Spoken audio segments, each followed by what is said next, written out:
The Shooting Range. In this episode, Pages of History, Messerschmitt's Troubled Heavy Fighter, Triathlon, comparing early SPGs, and Metal Beast's Top Jaguar.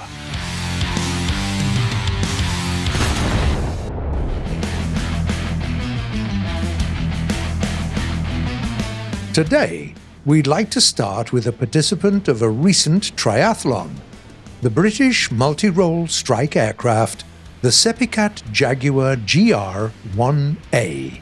You can probably spot its uncommon design feature right away: the overwing pylons for air-to-air missiles. This unusual missile mount placement frees up the underwing space for bombs, a strike aircraft's main weapon. Other differences with the predecessor include improved flight performance and a wider range of suspended armament. But first things first.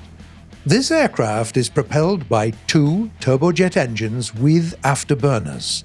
The spaces in the wing and the center of the fuselage are occupied by self-sealing fuel tanks. For fixed armament, this aircraft has two 30mm autocannons with a total ammo pool of 300 rounds. The Jaguar can also carry various bombs and rockets, air-to-air guided missiles, and laser-guided bombs. This aircraft's air combat performance is very similar to its predecessor. Thanks to improved engines, its dynamics are better, and countermeasures will help you dodge a few enemy missiles. But the new Jaguar also received a higher battle rating, which means more dangerous battle encounters.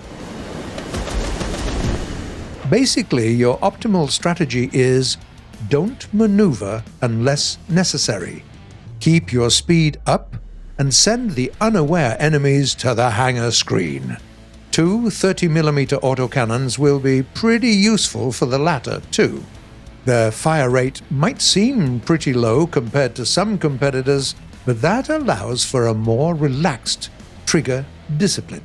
Since most targets won't survive more than a couple of hits, you can make your ammo last an entire battle. Moreover, you can suspend... Wait a sec? Yeah, so suspend a couple of Sidewinder missiles Modification G. They can't keep up with top-notch models, of course, but they're still good enough to chase an enemy and bring them down. And most importantly, once again, these missiles leave the underwing pylons free for mixed battles.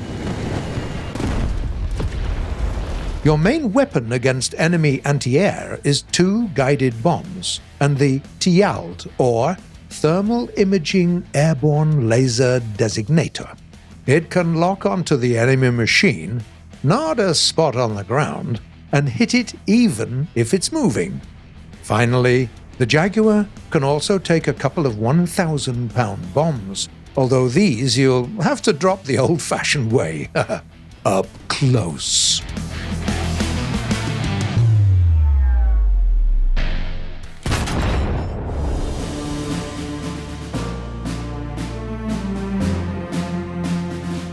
Aviation experts sometimes say that Messerschmitt planes were amazing in everything that Messerschmitt didn't even touch.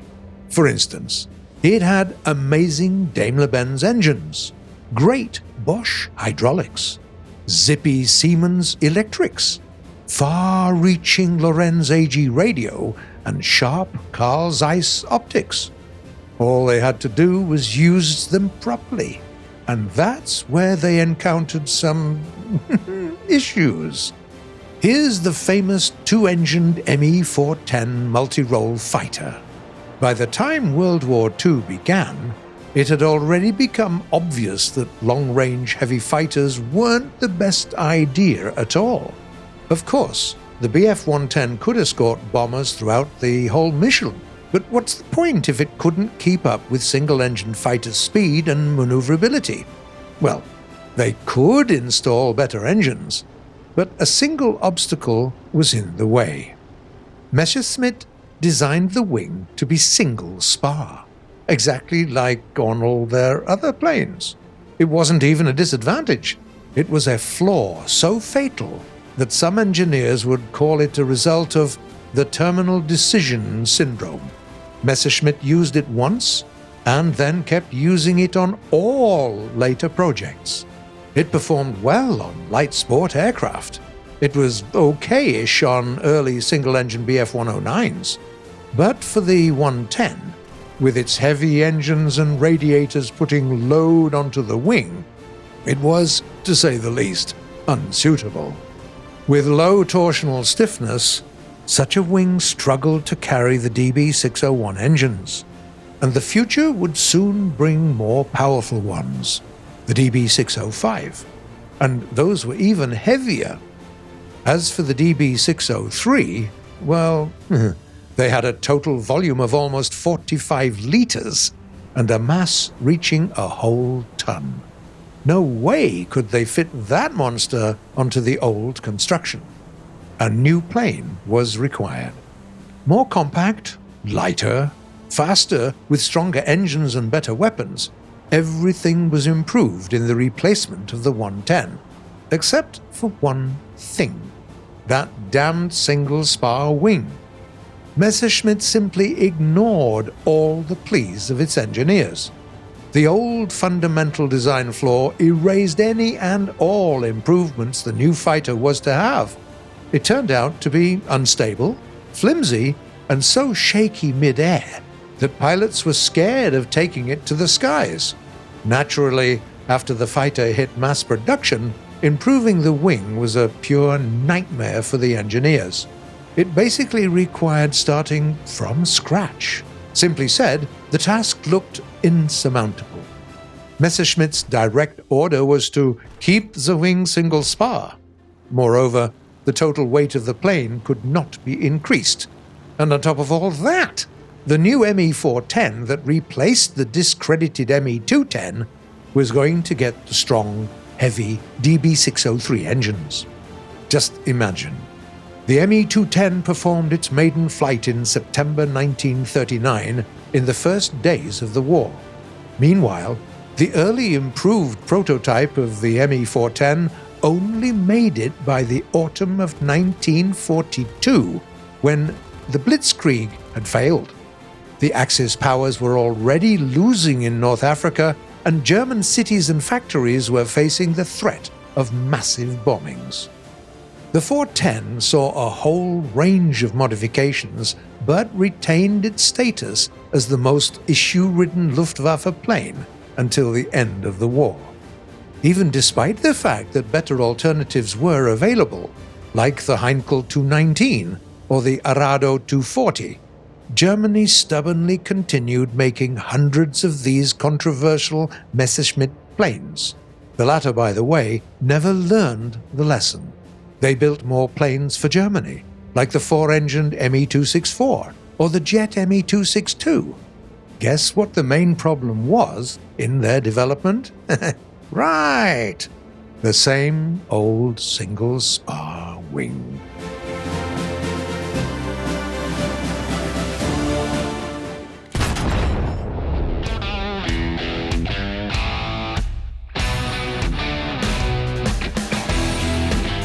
Today, we'd like to test self-propelled guns with battle ratings between 3.0 and 3.3. Please welcome the participants. The American, French, and Chinese crews are all driving the M10. There's little sense in comparing three identical machines, so we asked all of them to sit together. Germany is represented by the Stug 3F, Britain by the Achilles, Japan is represented by the NATO, Italy by the Semoventi 75/34 M43, and Sweden sent the Sav M/43 1946. As usual, we'll start with testing their mobility on a track crossing snow, desert, and marsh. Our contestants take their positions. Let's go!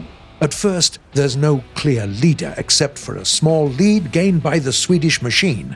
The snowy part of the track allows the M10 and the Achilles to leave the main group too, but the gap is still pretty small. No change seen in the desert. The marsh slows everyone down, and our participants form a tighter group again. And here's the finishing stretch where each machine reaches its top speed. The Swedish crew takes the gold. Then comes the M10 and the Achilles, followed by the German and Japanese machines, and finally, the Italian one. Let's check their defenses now. We'll shoot at them using a Soviet 76mm gun at 500 meters. The Japanese machine takes the first draw and leaves the test almost immediately. The only reason it wasn't destroyed right away was its bigger inner space and 6 crew members. The Swedish and the German machines have thicker armor, which helps, but it still needs a better sloping angle.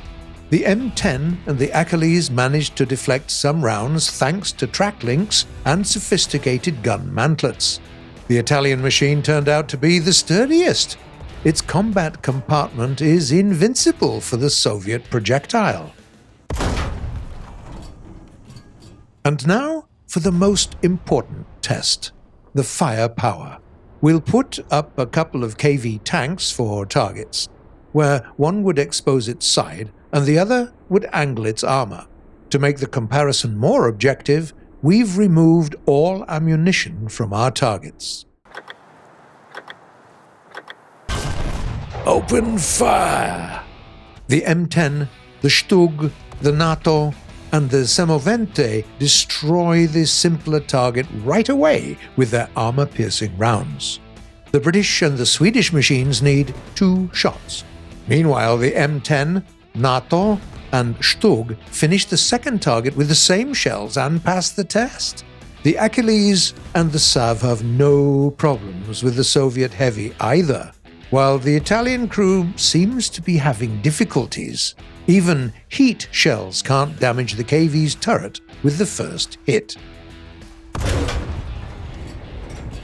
Okay then, let's sum up. The bronze is shared by the Italian and the Japanese machine. The former has superior armor, while the latter has a great gun with a good fire rate. The silver goes to the German Stug 3F. It could have scored higher if only it had better armor. And the winner today is the M10 with its multinational crew, with good mobility, nice defenses, and a powerful gun. It's an amazing tank destroyer. So while the crews celebrate their awards, we're going to answer some of the questions you ask us in the comments.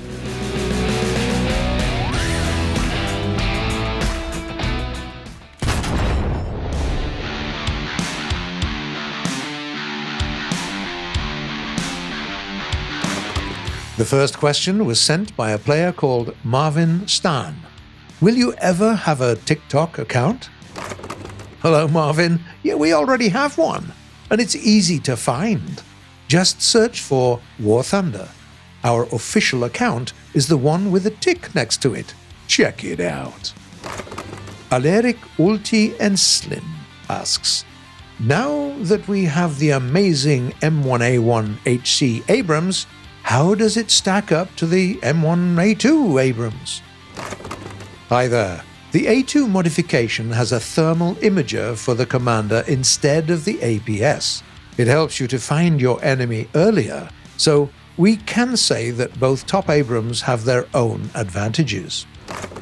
Another question comes from Bunny Lofi. How to change your camera to follow the shell in Naval? Hi, Bunny. The camera will follow the shell if you keep the firing button pressed. Just make sure that you have this setting first. Options, main parameters, naval battle settings, follow bullet camera, yes. Kryleth writes, can you guys please add more skins for the Abrams tanks? Hello, we're doing our best adding more skins, but if you still want more, feel free to visit Live War Thunder website. We've got a lot of talented content creators that make amazing works you can download free. And the last comment for today was written by Snipman06. Can you do a tutorial how to play ITP? Because a lot of people I know, and a lot of random players, struggle to use it. Hi, Snipman. Thanks for the idea. This plane certainly deserves its own section. So, see it in The Metal Beasts. That's it once more for today. You've been watching The Shooting Range by Gaijin Entertainment, and the next episode will premiere the following Sunday at 4 p.m. GMT or noon Eastern Time. You know what's coming next, don't you? Subscribe and click the bell if you don't want to miss our next videos. They're really informative and well made. Don't forget to put multiple spars in your wing's plane. Leave a like, because you do. And please share your thoughts and comments. And see you next week.